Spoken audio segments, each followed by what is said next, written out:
Friends, ఇది ఈగ చూడు. దీని కడుపులో నుండి పురుగులు ఎట్లా వస్తాయో.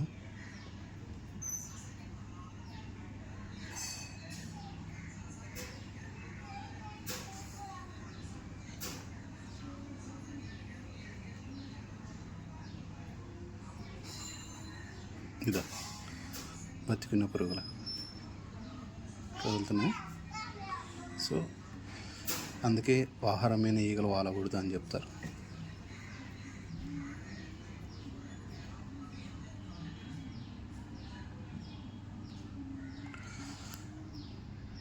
నేను వాళ్ళని కూడా ఇవి ఇలాగే చూడు, కుప్పలు కుప్పలు ఉన్నాయి చూడు. సో ఆహారం మీద ఈగలు వాళ్తే అవాయిడ్ చేయండి. ఓకేనా? ఆహారం మీద ఈగ వాళ్తే అవాయిడ్ చేయండి ప్రియ సహోదరులారా.